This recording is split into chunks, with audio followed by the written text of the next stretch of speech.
Halo Sopsi, halo Sobat Obsesi, kembali lagi di obrolan seputar farmasi edisi bulan Agustus. Perkenalkan, aku Tiara sebagai host Obsesi pada hari ini.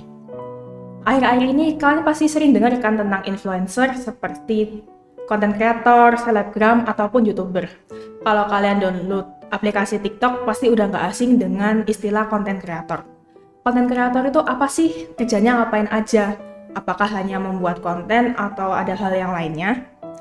Lalu mahasiswa farmasi itu bisa jadi konten kreator nggak sih di sela kesibukannya mengerjakan laprak, tugas, dan praktikum?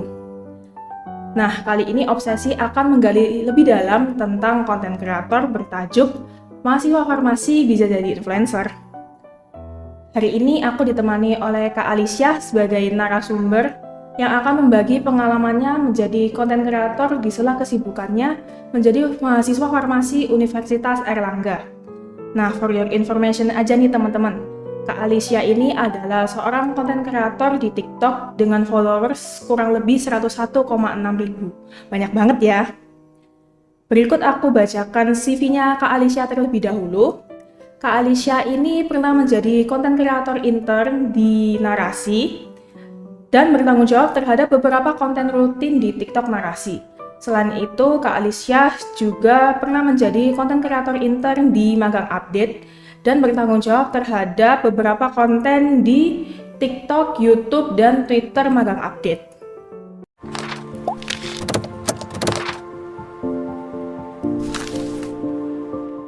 Oke, kita langsung aja kenalan dengan kakaknya. Halo Kak Alicia. Hai. Mungkin bisa perkenalan diri singkat terlebih dahulu. Oke, jadi kenalin nama aku Alicia. Iya. Nama lengkapnya Alicia Fatul Fauzia Azumar. Kayak nggak penting ya.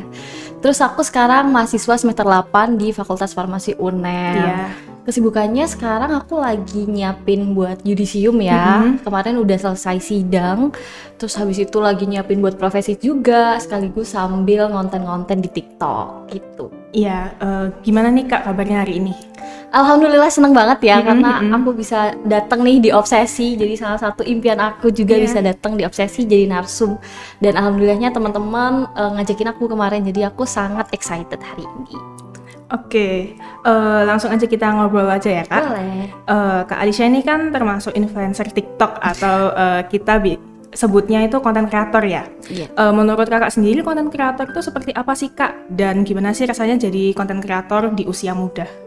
Oke, jadi secara umum ya konten creator tuh sebenarnya luas gitu loh, karena konten itu kan nggak terbatas hanya video atau apapun gitu. Jadi kayak orang yang melukis kan juga bisa dibilang content creator gitu. Nah, kalau definisi dari aku, content creator itu adalah seorang yang menciptakan sebuah konten. Nah, nggak terbatas pada followersnya yang harus banyak atau harus di platform apa.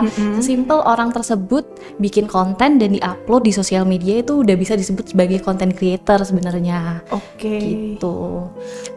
Bisa diceritain nggak Kak, awal mula Kak Alicia terjun di dunia TikTok, terus hingga meraup ribuan followers. Kan Kak Alicia ini kan mahasiswa farmasi ya. Mahasiswa farmasi kan konotasinya sibuk laprak, sibuk tugas, sibuk praktikum. Nggak jarang juga mahasiswa tuh sampai bawa lapraknya waktu nongkrong. Bener, Yeah. relate sih. Apa ya? Gimana tadi pertanyaannya? Awal mula masuk ke dunia TikTok. Oke, awal mula masuk ke dunia TikTok sebenarnya tuh gara-gara iseng ya kan? Iya.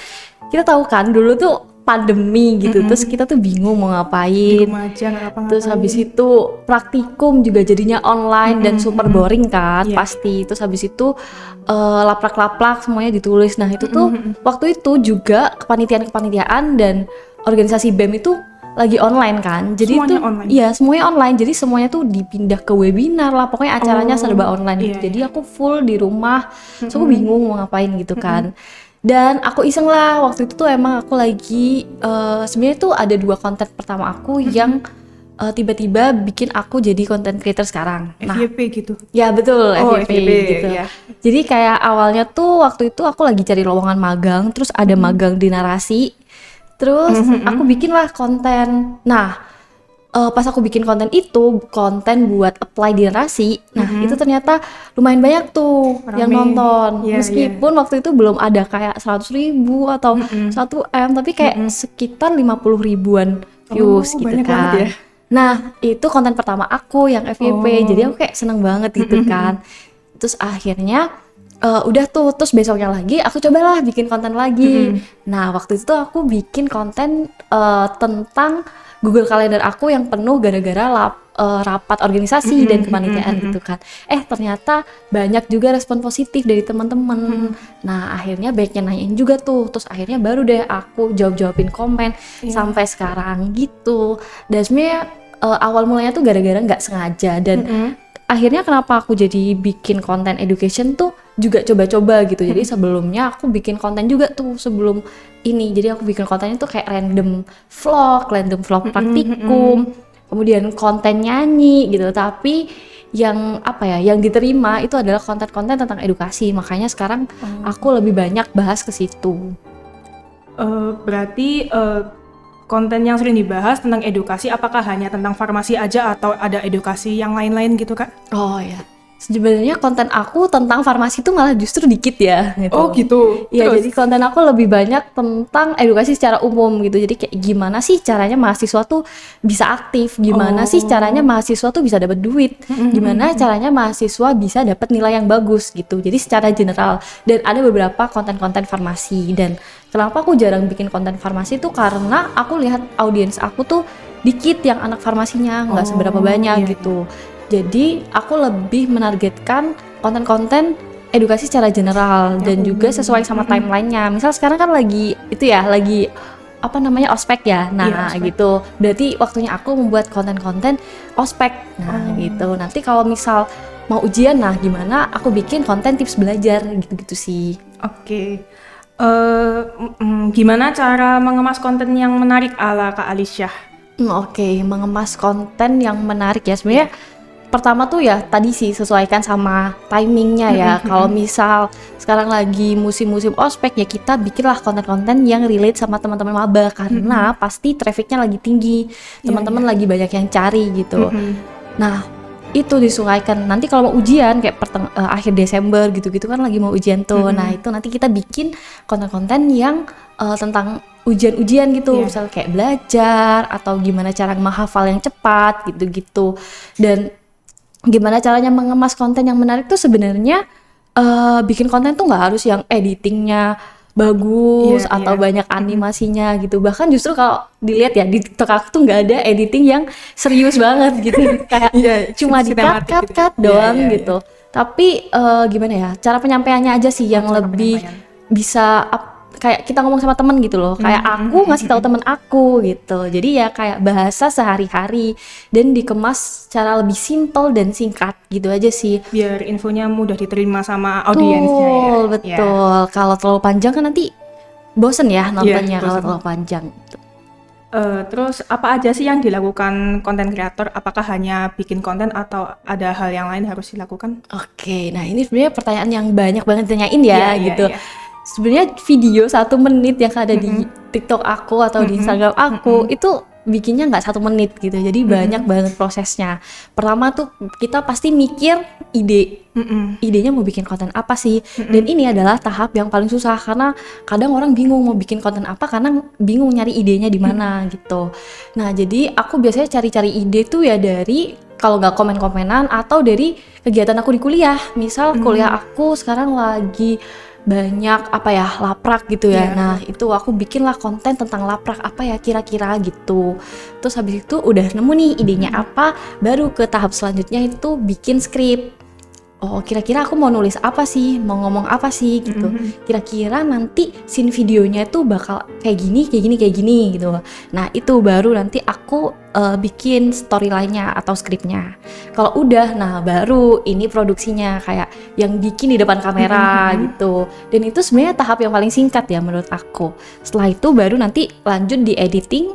Setelah di editing, habis itu di post, nggak bikin caption dulu baru di post. Baru nanti terakhir lihat engagementnya gimana gitu. Jadi kayak konten 1 menit tuh bikinnya nggak 1 menit, dan kalau orang mikir bikin konten tuh tahap yang paling susah adalah bikin videonya, itu enggak. Tahap paling susah itu adalah mikir idenya apa gitu. Terus kalau mau jadi konten kreator modal awalnya apa sih Kak? Apa perlu kamera yang bagus, lighting yang bagus, atau kemampuan editing yang wah Oke, kalau kamu tahu ya, dulu aku mulai konten tuh modalnya adalah cuma satu, ring light seharga 60 ribuan. Kamu tahu nggak sih Oke. di TikTok tuh kan banyak ya ring Oh light, iya, ring light. TikTok Shop. Iya Iya, betul, iya, iya. itu kayak banyak banget ring light dan murah-murah kan, 60 ribu, 50 ribu.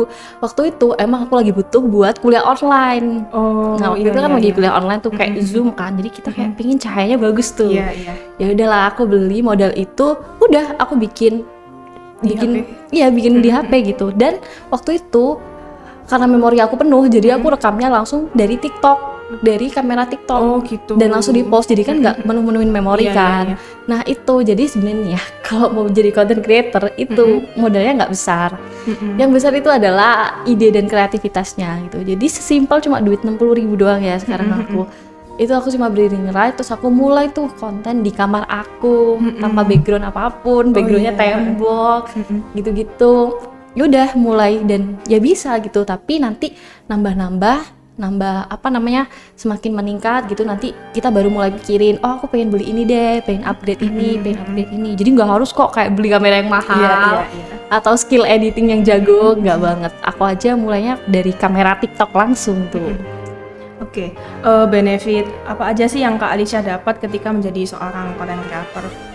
Benefit ya, pastinya yang pertama dapat penghasilan tambahan ya, Iya. dari kerjasama sama brand. Terus habis itu benefit lainnya tuh bisa dikenal sama teman-teman, termasuk di sini aku Iya. dibilang di obsesi gitu Iya. kan, mungkin gara-gara aku main TikTok juga kan. Terus habis itu ya dikenal teman-teman, terus punya relasi yang luas. Jadi aku ada beberapa kenalan aku, teman-teman content creator lain yang lebih keren-keren gitu. Jadi mungkin aku mikir, mungkin kalau aku nggak mulai waktu itu, aku nggak bisa kenal sama teman-temanku ini gitu. Dan pastinya teman-temanku ini tuh punya impact yang positif ke aku, kayak ngasih tahu gimana caranya ini, gimana caranya itu gitu. Jadi 3 hal yang paling bermanfaat itu, pertama pasti dapat income tambahan, yang kedua bisa dikenal teman-teman, terus habis itu yang ketiga bisa dapat relasi yang luas. Selain itu ya mungkin konten-konten aku juga ada beberapa yang bisa membantu teman-teman lain gitu. Waktu itu aku sempet ingat banget tuh teman aku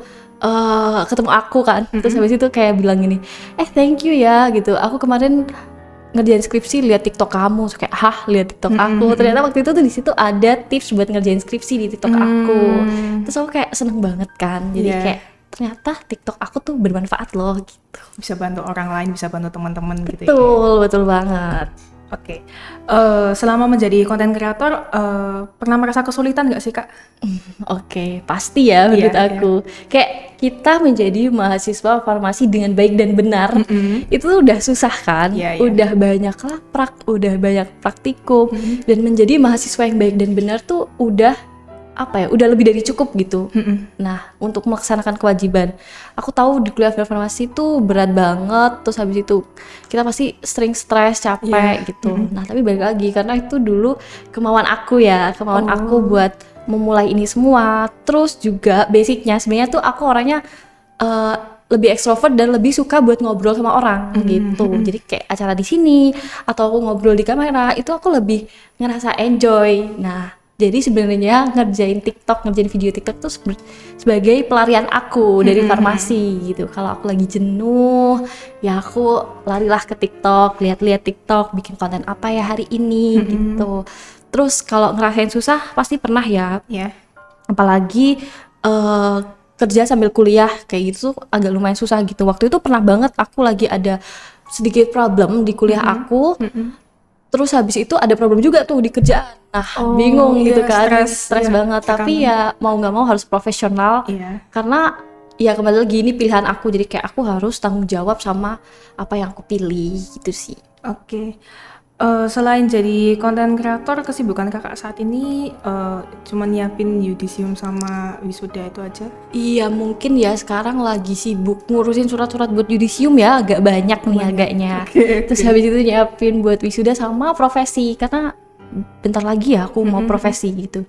Jadi udah mulai mikir-mikir gimana ya nanti profesinya. Terus cari-cari info dulu kira-kira nanti pilihnya yang mana gitu. Itu udah kayak lumayan menguras waktu sih menurut aku. Sama sekarang lagi istirahat ya, kan kemarin lagi skripsian capek kan. Terus sekarang istirahat dulu lah. Terus mau minta tips cara bagi waktu antara konten kuliah sama kegiatan lain biar nggak nabrak-nabrak. Oke, gimana ya cara tips gitu.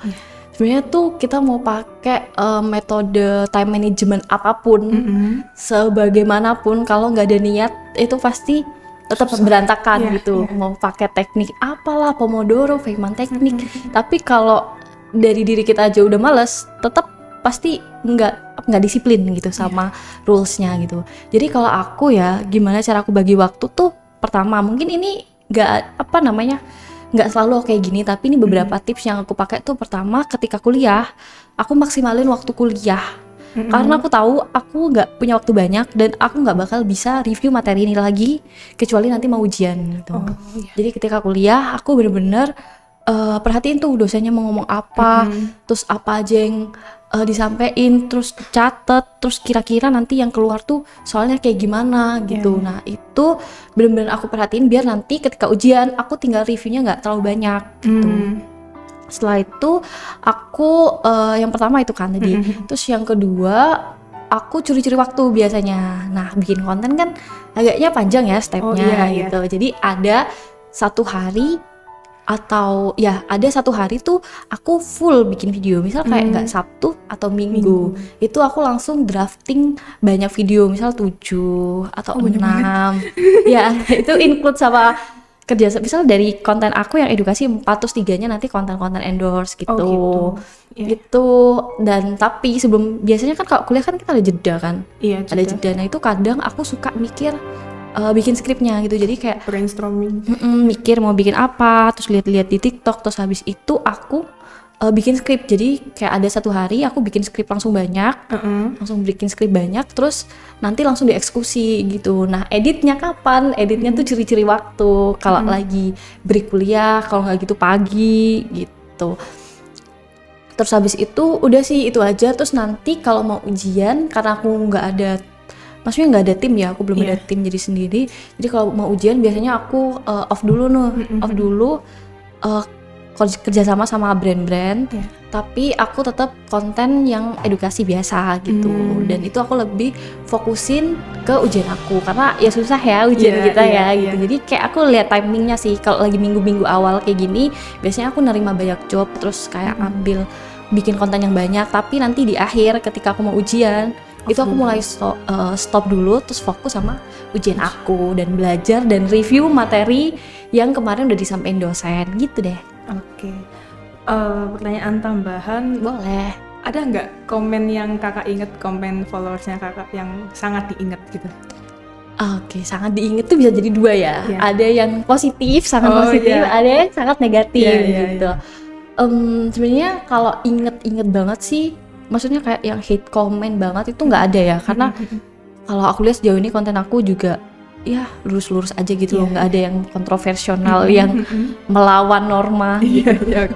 Nggak ada. Jadi kayak kalau konten positif tuh banyak yang aku inget, kayak misalnya aku habis share tips magang gitu, terus besoknya ada yang komen kalau dia keterima.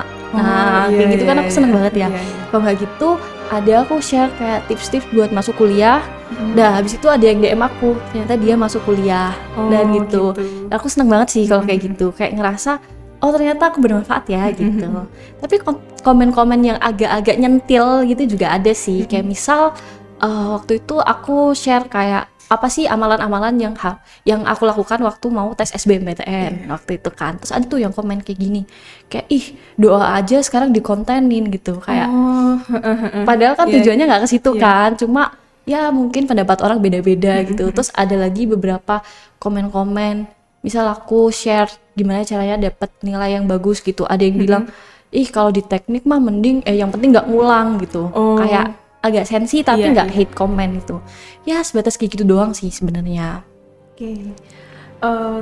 Tips jadi konten kreator buat teman-teman yang tertarik buat menambah penghasilan sendiri nih kak. Sebenarnya tips yang pertama tuh cuma satu, mulai aja dulu. Karena apa ya, yang kita bayangkan menjadi content creator sama yang dilakukan itu lebih sulit yang kita bayangkan. Kayak yang kita bayangkan kayak gimana ya nanti video aku kalau nggak ada yang nonton, gimana nanti kalau nggak ada yang suka, terus gimana nanti ini itu, terus aku harus bikin konten apa ya, itu yang aku pikirkan dulu ya. Dulu aku juga pengen kayak gitu tapi kayak susah banget gitu mulainya. Tapi tips dari aku tuh cuma satu sih, mulai aja dulu. Terus yang kedua, berarti nggak satu ya. Yang kedua itu tentukan kalian tuh sukanya apa sih, niche-nya tuh di mana gitu. Aku yakin semua orang tuh pasti punya ketertarikannya masing-masing, pasti punya passion-nya masing-masing. Kalau misal teman-teman bingung ya, aku bingung passion aku di mana, coba deh buka sosmed kalian, buka TikTok, buka IG kalian. Nah, kira-kira konten seperti apa sih yang sering kalian like gitu? Apakah itu konten review makanan, atau review baju, atau konten belajar kayak aku, atau konten lain-lain. Nah itu sebenarnya udah jadi petunjuk teman-teman tuh sukanya di mana gitu. Nah dari situ dispesifikin lagi, misal makanan. Nah teman-teman tuh pengen bikin konten apakah review makanan atau masak atau apa gitu kan banyak ya. Jadi itu sih lebih digali teman-teman tuh sukanya apa sih dan niche-nya yang mana. Karena kalau kita ngerjain sesuatu yang kita suka tuh pasti enjoy kan, bawaannya enjoy. Betul. Gitu. Jadi pertama kalian cari dulu kalian sukanya apa, terus kedua langsung eksekusi, mulai aja dulu. Nggak usah mikirin kayak followers aku masih dikit gitu. Nggak apa-apa, aku dulu juga mulainya dari nol gitu. Nggak masalah gitu. Yang penting kita bikin aja dulu, mulai aja dulu, terus tentukan teman-teman niche-nya di mana, teman-teman suka apa gitu. Oke. Seberapa penting konsisten buat upload konten di TikTok? Penting banget sih ya menurut aku. Karena FYI waktu itu aku tuh pernah berhenti ngonten sekitar hampir 3-4 bulan atau bahkan 5 bulan, aku lupa ya. Waktu itu tuh waktu semester 5. Kayak kita tahu semester 5 tuh semester yang paling suka. Kamu semester berapa sekarang? Mau naik semester 3. Mau naik semester 3 nanti ya, tunggu nih semester 5 ya. Semester 5 tuh matkulnya tuh kayak susah-susah banget. Kayak yang mulai waktu itu ya, waktu kurikulumku tuh ada steril ada liquida, ada solida, terus itu tuh susah banget lah pokoknya, capek gitu. Terus ditambah ada KKN. KKN tuh semester 6 ya? Iya, kayaknya gitu deh pokoknya semester 6. Semester 5, semester 6 itu aku jarang konten karena yaitu tugasnya banyak. Sibuk. Terus habis itu waktu itu aku tinggal KKN. Nah, waktu KKN tuh aku udah bawa tuh barang-barang endorsean aku. Ke KKN tuh segebok gitu. Jadi niat aku tuh mau nge-review bareng teman-teman aku. Tapi kan teman-teman KKN kan kita belum tahu ya awalnya gimana. Jadi akhirnya nggak jadi aku kerjain.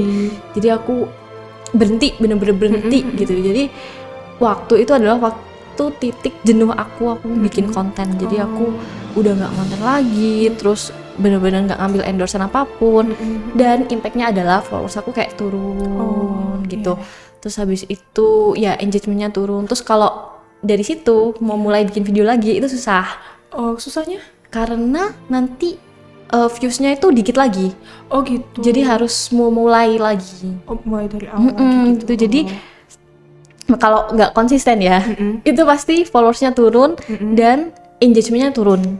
Jadi harus kayak mulai lagi gitu loh. Misal kayak kita udah misal followersnya ribuan, viewsnya rata ya ribuan gitu ya. Tapi kalau misal udah kayak sebulan nggak konten, itu tuh kayak jadi viewsnya turun di bawah 1.000 gitu. Jadi kayak harus konsisten gitu sih menurut aku. At least kayak konsisten tuh bukan kayak setiap hari ya. Bisa seminggu sekali atau 2 hari sekali. Itu juga konsisten gitu.